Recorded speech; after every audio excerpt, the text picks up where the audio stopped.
Today on Between the Lines, exploring the creative mind with psychotherapist Dennis Palumbo. Welcome, I'm Barry Kibrick. Dennis is a true Renaissance man. As a screenwriter, he wrote the beloved film My Favorite Year. As a talented author, his Daniel Rinaldi mysteries are not only bestsellers, but filled with wisdom and insight. And as a therapist, his advice to some of the best imaginative minds in Hollywood is unparalleled. With his columns, Hollywood on the Couch, featured online in Psychology Today, he enlightens how the creative mind works and what you can do to hone your own creativity. I'm a writer today because I was a reader when I was 11 years old, and it was... You do not need to prove your state of happiness to anybody. Most of these speeches were as much as a month in preparation. Characters, the heroes in this book, are seekers of truth in a story that involves a lot of I corruption. don't get a chance to really talk about what's real, and it's the purpose for me. Dennis, this is a troika now. This is your third time on the show. Welcome back to Between the Lines. Such a pleasure to have you here. Thank you, Barry. It's really great to be back again. Well, we're doing something very different. The first time I had you on here was for your nonfiction book, Writing from the Inside Out, which was amazing for the viewers. Then we had you on, and I'm going to hold it up again for the Daniel Rinaldi mystery, and I want to again show the latest one to everybody out there. But we're not talking about the mystery today. What we're doing is something I've not done before. We are going to talk about a series that you have on Psychology Today online called Hollywood on the Couch. And what it's about, and so the viewers know, is that it is literally your messages, your wisdom coming out from the meetings you've had coaching and helping creative people. And when I read them, I said, wait a minute, this isn't only going to help creative people, this is going to help everyone, because everyone has certain levels of creativity in every job they do. Absolutely. Because, I've been a therapist in private practice for about 28 years, and prior to that, for 17 of those years, I was a Hollywood TV and screenwriter. And so my practice is primarily people in the entertainment industry. And so the column, Hollywood on the Couch, is a way to address the issues that creative people struggle with. But as you say, it's not limited to writers and actors and directors or musicians. Everyone, I think, can access the creative spark within themselves, and everyone struggles with the same kinds of issues, whether it's blocks or you're feeling anxious or you're afraid of rejection or you procrastinate. Everyone in every field of endeavor struggles with these issues. And so what I've found over the years is that people from all walks of life seem to respond to my column. Well, and the one that caught my eye was from the first column, which was that I read, was about the creative life. And it was this words, openness to surprise. Yes. Because nowadays, whether you are, like you said, an attorney, a doctor, a teacher, whatever it is that you're, an accountant, a sanitation worker, everything is changing constantly. So if you cannot be open to surprise, whatever creative juices you have cannot flow freely. They get dammed up, so to speak. That's absolutely true. And one of the things I've learned in my practice working with patients is that if you can develop self-trust, if you can develop the sense that who you are is okay and enough, whatever changes come along, you'll be able to course correct. In other words, you'll be open to whatever surprises you, so that rather than being afraid of change or the uncertainty of the future, you believe in your core that you can step up and meet that challenge. And in fact, you'll be enhanced by the process of doing that. Well, one of the articles is called Turning Anxiety into Creativity. You actually say, use what scares you. Use what you're afraid of. Use what you are made out of to get that spark going. Don't try to stifle it. Don't try to push it away. Use it. It's to your advantage if you can do that. Absolutely. I remember having a writer patient one time saying, If I could take all of my doubts and my fears and my insecurities and shove them out the door, then I could sit down and write. To which I responded, write about what? The reality is you have to bring all of those things back in, because that's where how people can relate to what you write. The human condition is filled with all of those feelings. And if you're going to create anything, whether it's a party for someone, a novel, a screenplay, or a painting, you have to be aware that everything you're feeling, if you can get that into the work, no matter how negative you think it is, the more of that real feeling you can put in, the more it relates to everybody else. But you said those key words, if you can get it into your work, because that's the hardest thing to do. When you are feeling filled with anxiety, even the thought of working makes you anxious. So that's the trick. It's not, I don't want to say trick but that's at the essence of what must be done. And I think it's probably one of the hardest things. It is. It's sort of embracing all of who you are. And if all of who you are includes anxiety, includes trepidation, includes insecurity, then what you have to do is find a way to activate all of that. Let's say you're a playwright and you're feeling frustrated and blocked. I would say to you, well, what character in your play feels frustrated and blocked? And give that character all of those feelings. And I find that when patients do that, when they take what's inside of them and put it into their work, it releases something in them. It's almost like you uncork a bottle and all this great stuff comes out. Yet, and you deal with this, and that's what I want to come to next, is that when that often happens, though, you get so self-critical. In fact, I use that term, it's almost a paralysis of analysis. You're so trying to think of how to get out of it, you're getting paralyzed. You say dealing with your own inner critic is a two-edged sword. Killing it off won't work. It isn't even desirable. But how do you separate that from blaming yourself, hating yourself, and punishing yourself? That's the key. You want a one-sentence answer for that No, I want question? you can spend the rest of I tell you, I deal with that so much in my own life. I don't mind lying on the couch right now, Dennis, and let you just take over for the next 55 minutes if I'm correct. But the work that you're talking about is a person's work of life. It's sort of like their task. All of us have the task of figuring out a way to coexist with our anxiety, our fears, the things that paralyze us. How do we coexist with those things without seeing them as evidence that there's something wrong with us? And I think that's the key. I mean, I've been in therapy on and off as a patient, for many, many years. I'm as neurotic and insecure as I ever was. I just don't hassle myself about it anymore. And I think that freedom to accept all of who you are allows you to say, well, I'm working today on my project. Let's say I'm writing a screenplay and I'm anxious and I'm stuck and I don't know what to do next. Wow, I felt that way almost every time I've begun a screenplay. I guess that's just who I am. Now, let's keep going. You use these words and I just want to repeat them because it sums that up so beautifully. It says, don't judge having an inner judge too harshly. That's what it's really about, isn't it? So you're not going to eliminate this, but just like you said, don't hassle yourself so much about it, right? Well, see, it's important. If you didn't have an inner critic or an editorial function, let's call it, you couldn't discern good from bad.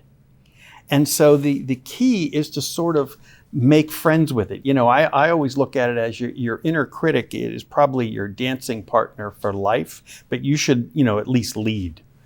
And I think that if we can do that, if we can develop a relationship with that part of ourselves that critiques, evaluates, makes everything we do and say a referendum on our character, if we can come to terms with that person, we can live more contentedly. When can I make an appointment? I'll leave you my card. Oh, Dennis, there's another thing that caught me, because so much of psychology is obviously an interpersonal venture, but there was one article that I think went almost to the macro level and to outside of the self. And I want to discuss that one because I found that fascinating, as everything was so, and by the way, this is also so personal, but it was on a different level, almost on an ethereal level. And that was the war between faith and doubt. It's not a war, it's a balancing act. That's right. If you think about opposites, we tend to always want faith. And the reality is, faith has no meaning without doubt, just like courage has no meaning without fear. All of the binary aspects of the human condition are necessary to make one complete gestalt, if you want to look at it that way. And so if someone says to me, for example, everything I write is wonderful and everyone's going to buy it and I'm going to be rich and famous. Or else someone else might say, everything I write is terrible. My career is never going to go anywhere and I'm a complete flop. Both of those are magical thinking. They're two sides of the same coin. Whereas I think a more appropriate stance is sort of cautious optimism. You have enough faith to coexist with the doubt. You have enough courage to coexist with the fear. You know, in one of the articles, because we were talking about that, the critic, the self-critic, you write, create now, critique later. How to balance that perspective with the creative passion. That's also the key, isn't it? Because the passion, and I use that word a lot and it comes up, and I've now figured it has two terms. One is a deep love, one is a deep fear and regret, okay? So it is the ability to balance that without losing the zest that the passion provides. That's right. The thing when I say create now and critique later, what I mean by that is if you can be present in the here and now while you're creating, you don't fall prey to stepping back while you're writing and saying, no one's going to like this. I think that's a silly sentence, or no one's going to admire this painting. In other words, what the Buddhists call the chattering monkey mind, where you begin evaluating who you are and your level of talent while you're supposedly in the moment. You know, John Bradshaw had a wonderful explanation for this. He talked about people who show slides of their summer vacation to friends, and while they're looking at the slides go, gosh, I must have had a good time, because they actually hadn't been present while they were there. And I think for people to do their most authentic creative work, they have to be present in the moment. The moment, though, is the hardest thing because, like you say, that chattering mind, we have to almost... I had the original In the Moment fellow. I had Baba Ram Dass on the show. My God. Be here now. Yeah. And I remember my first line to him is, Baba, I'm there all the time. It's hard to be here now. It is a difficult thing to be in the present. People say to me, in fact, well, I see your show. You're always in the present. Oh, no, I'm not during my show even. I'm thinking, what is the next thing I have to do? Where does it? So even though I'm present, I'm hearing and listening, the mind, the minute I just for 1 second stop doing what I'm doing, whoop, there it goes. Oh, but that's true for everyone. Even here, sitting here with you, I've been evaluating how I've been doing and what I said a minute ago. And did that sound like, good? Did it sound bad? Did I come off pedantic? Those are the things we do. And it is human to do it. And our goal, moment to moment, is to stay in the moment to moment. You wrote an article also on the buddy system. And everybody needs a buddy. And I couldn't help but when I was reading it, realizing that, yes, everyone needs a buddy, but if you are all alone, you may have to be the buddy to yourself. Yeah, you may have to be. When I was talking about the buddy system, I meant it the way in scuba diving, you dive with a buddy, or when you're a child in elementary school, you have to have a buddy to cross the street. And it is wonderful if you're a creative person of any stripe to be able to have that one person you can call at 1 a.m. when you're going crazy and you think everything you're doing is terrible, and they can reassure you. But not everybody has that.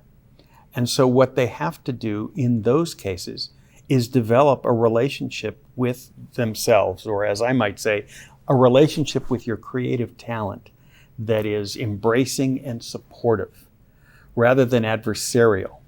A relationship with the part of you that creates, that is friendly, that is interested, that wants the best for it. So in a sense, I see how that, if you're able to do it, that brings you back to the now because you get out of yourself, out of That's your right. monkey mind by doing that. That's right. That's a good way to do it. It's a good way to think about it. I mean, I often laugh when people say, oh, you know, my screenplay is my baby, or my painting is my baby. But you wouldn't treat a baby the way you talk to yourself about this work. You know, I mean, if a 5-year-old comes in with a painting and says, oh, mommy, look what I made, you don't say, well, I don't know if that's art. I'd keep your day job if I were you. But I have so many patients. I had a patient one time who came into my office so that she could, in front of me, tear up a short story that she had written because she hated it and herself so much. And so we call the work we do, oh, I'm working on my baby, or this project is my baby. But we don't treat that work with love and affection and support. And we have to do it because we're the first ones to see it.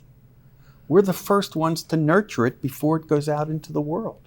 I swear to you, I feel better just hearing you say that already. No, I can see why you are so sought after, because, you know, it seems so obvious, but it seems to just only sound it when you say it. It plays in the back of the mind, but it's hard to get it to that front. It almost like as if it stays in the lizard brain and won't come out to that frontal cortex. Yeah, well, I think any kind of work that involves you being authentic and at the same time kind to yourself, it's what I call simple but not easy.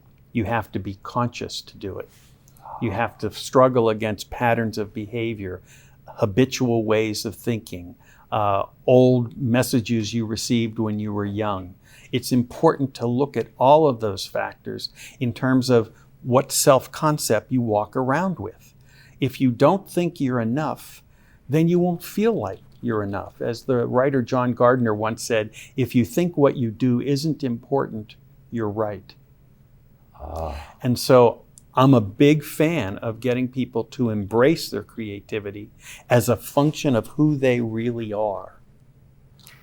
That makes it so endemic then to themselves, doesn't it? So that's why then they're able to sort of, like you say, not shed the baggage, because you don't want to do that, but live with it. Yeah, there is no shedding of the baggage. There's, you know, people will say to me, oh, I went on a retreat and I just got rid of so much stuff. And I always think, well, where did it go? I probably ended up with it. Where did it go? You know, you still look the same to me. I think this leads perfectly into the next article that I think, again, especially for creative people, if they don't take this to heart, I could see them getting in a lot of trouble. And that is in praise of goofing off, daydreaming as an aid to creativity.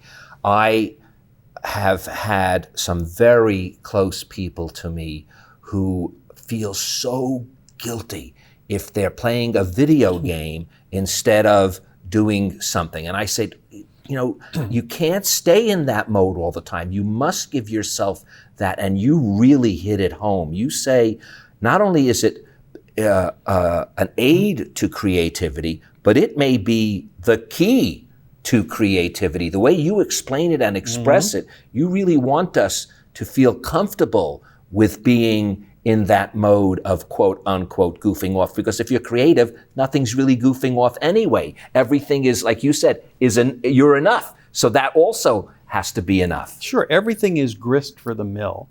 And I think it's important, as Mark Twain said about writing, sometimes you just have to let the water in the well fill back up. But whenever I come across a patient who is extremely compulsive about working and fearful of spending 2 days at the beach, I always think of this wonderful Zen story about the meditation disciple who goes to the Zen master and says, about how long do you think it'll take me to be enlightened? And he says, well, maybe about 10, 11 years. And the student goes, no, I mean, I don't eat, I don't sleep. I do nothing but meditate and meditate and meditate. And the Zen master says, well, then you're talking 20 years. And that is a very wise anecdote, because the downtime allows us to reconstitute who we are, all of who we are, as opposed to merely working, and therefore our self-concept is we're only okay if we're working. Well, that's why and I don't know if I just picked these articles. I did pick them out of random, but they sort of flow beautifully. So I'm glad this is, because you have one that's enough.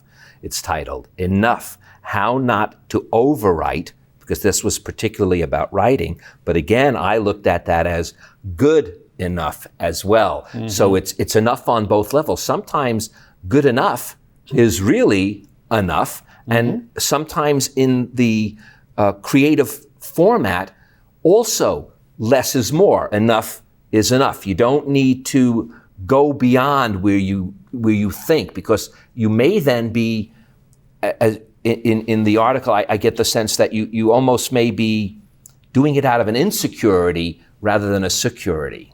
Yes, in my experience, people who overwrite, who overthink, who do too much research, what they're really exhibiting is a lack of self-trust, a lack of belief that what they're doing will be understood or seen or appreciated by the audience, the receptor.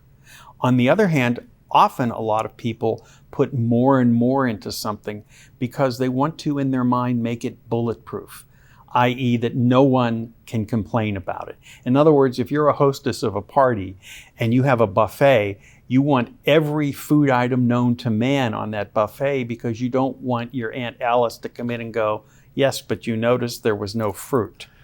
And so what people do is they overload their writing, they overload their research, all of the things that they think will protect them from shameful self-exposure. And so they overdo. Dennis, your wisdom, I need to share it with even more than my viewers. I'm going to give out your website, if that's okay, because Sure. I just know that there's, and this way they can also, would they be able to find links to all the articles that we're talking about? Oh, yes, absolutely. Perfect. This is going to be very tough for everyone. www.dennispalumbo.com. So we'll leave that up for a second or two. And again, I know you're the kind of guy that will respond, and I think that's beautiful. But this is the line that I'm saving for now because I am personally dealing with this. Perfect timing and how to get it. Right now, for whatever reason, and my wife who's in the green room will testify, I have been feeling that I am mistimed, that I am somehow out of sync with where I need to be. And I must tell you, it's making me very nervous. Mm-hmm. So I can see how, that's a topic that I really want to approach for at least a little while. Oh, absolutely. This is something I hear about all the time in my practice, and it's not just about creativity. I mean, people who have not found a life partner at a certain age will go, oh, my timing was bad. I should have gone to this club when everybody was going there. But mostly I'll have, so many patients who will work on creative projects, and then people will say, well, no one's interested in that right now, but if you had brought this to me 5 years ago, we would have put it on the air and made a fortune. So there's this mythology that certain lucky people have perfect timing. And I think you can't do anything about timing. The only thing you can do is do your work, moment to moment, what's true to you, and then hope for the best. If it's your karma, it's going to happen.